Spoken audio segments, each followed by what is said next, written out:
Hello friends, आप सभी का स्वागत है technical I code YouTube channel पे। तो आज हम देखेंगे कैचे मेमोरी क्या होती है और ये कैसे इस्तेमाल किया जाता है। ठीक है, तो बिना देरी करते हुए चलिए शुरू करते हैं। हम जानते हैं कि सीपीयू क्या करता है, एग्जीक्यूशन कैसे करता है, इंस्ट्रक्शन बाय व इंस्ट्रक्शन करता है। यानी कि सीपीयू एग्जीक्यूशन कैसे करता है, इंस्ट्रक्शन बाय इंस्ट्रक्शन करता है, ना कि प्रोग्राम बाय प्रोग्राम, ना कि सॉफ्टवेयर बाय सॉफ्टवेयर। क्या कैसे इंस्ट्रक्शन कैसे एग्जीक्यूट करता है, इंस्ट्रक्शन बाय इंस्ट्रक्शन। और ये हम जानते हैं। ठीक है, यहाँ पर देखिए हार्ड डिस्क है, यहाँ पर मेन मेमोरी है। आपको ध्यान में रखना है कि अगर मैं मेन मेमोरी कहूँ तो इसका मतलब है रैम, रैंडम एक्सेस मेमोरी, जो कि एक मेन मेमोरी है। ठीक है, जो कि टेम्पररी स्टोरेज डिवाइस है। उसके बाद आता है सीपीयू। ठीक है, अब मैं समझ लीजिएगा हार्ड डिस्क के अंदर जो कि कोई भी सॉफ्टवेयर इंस्टॉल कर रहा हूँ, जो कि समझ लीजिएगा किसी अगर इसका जो भी जितना भी डेटा है उतना उससे सॉफ्टवेयर का उससे कम लेता है, समझ लीजिएगा। हाँ, किसी हाँ 500 GB का है, लेकिन उससे जितनी रिक्वायरमेंट है मेन मेमोरी के अंदर 500 MB उतना ही जाके यहाँ पर स्टोर होगा। इसी तरह सीपीयू के लिए भी जितना मेमोरी रिक्वायरमेंट है सीपीयू के लिए उतना ही 500 MB में से लेगा। समझ लीजिए 50 MB लेकर यहाँ पे सीपीयू के अंदर स्टोर होगा और वो रन करेगा। इसी तरह क्या हो रहा है, डिक्रीजिंग मैनर में हो रहा है। इसके बारे में मैंने ऑलरेडी बताया था आपको पिछले वीडियो में। ठीक है, इंस्ट्रक्शन साइकिल वीडियो में आपको बताया था।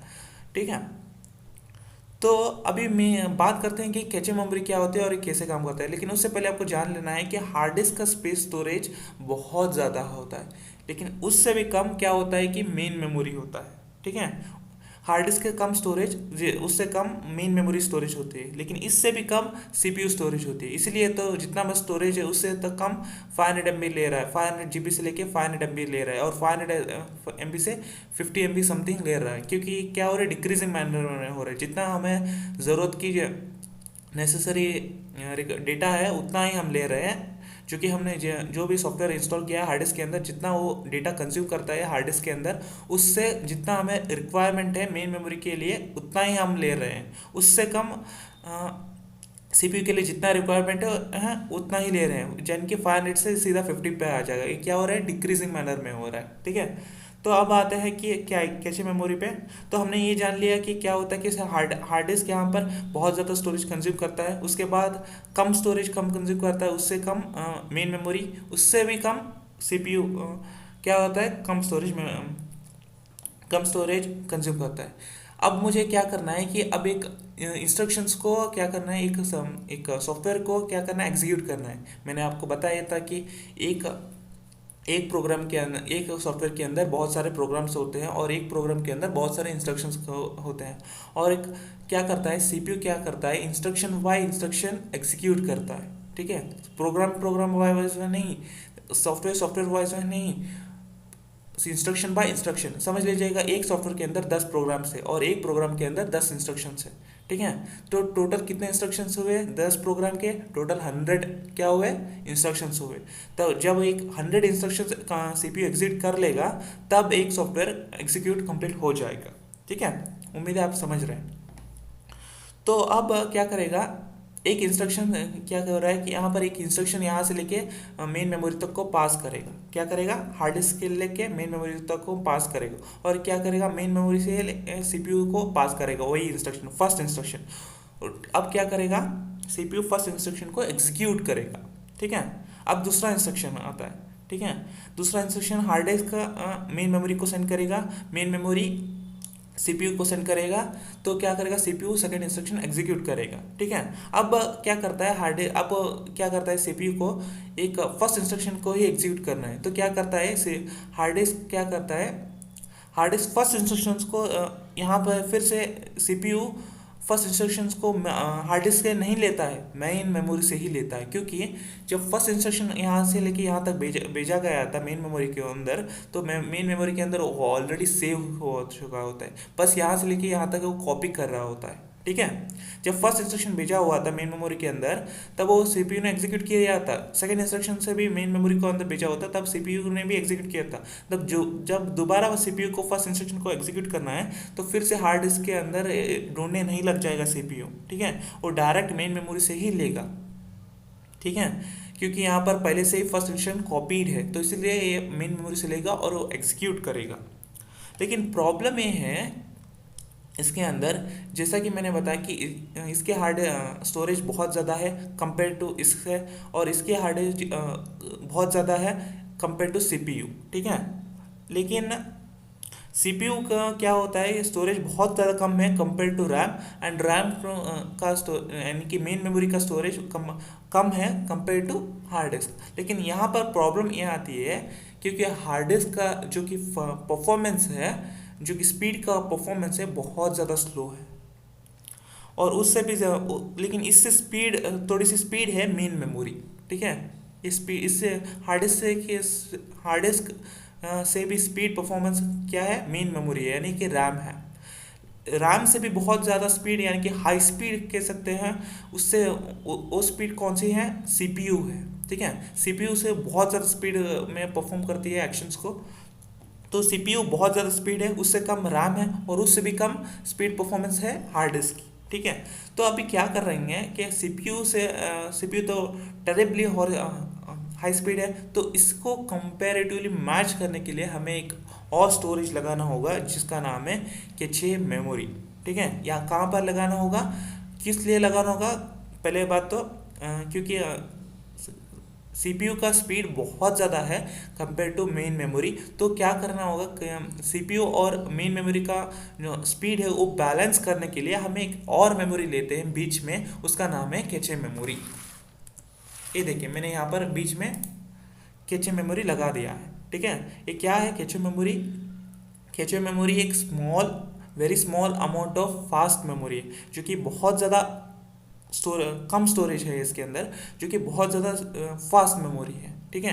कंपेयर टू इन दोनों से भी, main memory and hard disc से भी ये कैचे मेमोरी स्पीड है, ठीक है। एक किस लिए में यूज़ कर रहे हैं हम basically cache memory, to increase the transfer speed between the CPU and the main memory. इन दोनों की स्पीड को मेंटेन करने के लिए, किन दोनों की सीपीयू और मेन मेमोरी की स्पीड को मेंटेन करने के लिए हम कैचे मेमोरी को एक fast memory, small amount of memory को यूज़ कर रहे हैं, ठीक है। एक स्मॉल अमाउंट ऑफ मेमोरी है बेसिकली कैचे मेमोरी, जो कि बहुत ज़्यादा स्पीड है, बस इतना ही आपको ध्यान रखना है। तो हमने क्या किया, बीच में कैचे मेमोरी को डाल दिया, किसके बीच के अंदर, सीपीयू और मेन मेमोरी के अंदर। अब क्या करना है, अब देखिए क्या होता है कि अगर फर्स्ट में क्या करूँगा, हार्ड डिस्क से हम फर्स्ट इंस्ट्रक्शन या मेन मेमोरी के अंदर भेजूंगा, मेन मेमोरी से कैचे मेमोरी के अंदर भेजूंगा, और कैचे मेमोरी से सीपी के अंदर भेजूंगा, और ये क्या हो जाएगा,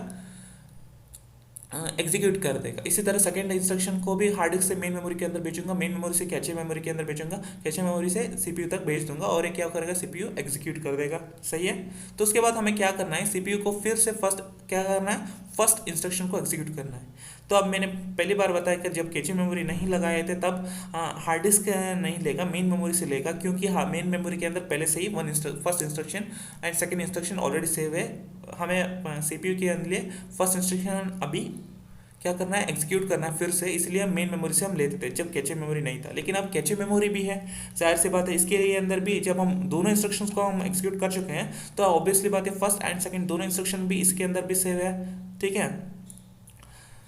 हाँ, तो सीपीयू जब कैचे मेमोरी नहीं था तब हार्ड डिस्क से लेने के बजाय मेन मेमोरी से लेता था, ठीक है। तब सीपीयू फर्स्ट कैचे मेमोरी से ही फर्स्ट इंस्ट्रक्शन को एग्जीक्यूट करेगा दोबारा, क्योंकि दोनों इंस्ट्रक्शन यहीं से पास होके आए हैं, तो यहीं से कॉपीड भी हुए हैं सीपीयू के अंदर, तो जाहिर से बात है कैचे मेमोरी के अंदर फर्स्ट एंड सेकंड इंस्ट्रक्शन दोनों हैं, तो यहीं से भी लेकर मेन मेमोरी से के लेने के बजाय, ठीक है। तो क्या करेगा, जैसा कि मैंने बताया कैचे मेमोरी कंपेयर फास्ट है, बहुत ज़्यादा फास्ट है compare to main memory and hard disk, ठीक है। सीपीयू तो टेरिबली फास्ट है, परफॉर्मेंस स्पीड का बहुत ज़्यादा फास्ट है। उसके बाद कैचे मेमोरी का स्पीड ज़्यादा है, उसके बाद मेन मेमोरी का स्पीड ज़्यादा है, उसके बाद हार्ड डिस्क का स्पीड है, मतलब हार्ड डिस्क का स्पीड परफॉर्मेंस कम है। यहाँ पर मेन मेमोरी कंपेयर टू थोड़ा बहुत फास्ट है, लेकिन कैचे मेमोरी का काफ़ी अच्छा फास्ट है, और सीपीयू का तो टेरिबली फास्ट है, ठीक है।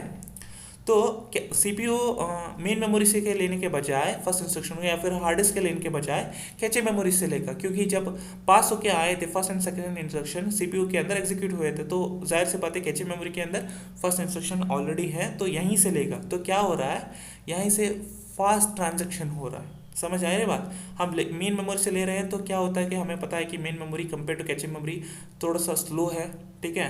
तो क्या होता है, डेटा ट्रांसफर होने में काफ़ी टाइम लगता है, लेकिन cache memory compare to fast है मेन मेमोरी से और हार्ड डिस्क से, तो फास्ट ट्रांजेक्शन हो जाता है। तो इसलिए हम फर्स्ट इंस्ट्रक्शन और सेकेंड इंस्ट्रक्शन जो भी है सीपीयू को फिर से एग्जीक्यूट करना होता है। ओके, क्या हो रहा है कि इसके अंदर पहले से ही है, तो क्या होता है कि फास्ट ट्रांजेक्शन होता है और सीपीयू जल्दी एग्जीक्यूट करता है, इसीलिए हम कैचे मेमोरी को यूज़ करते हैं।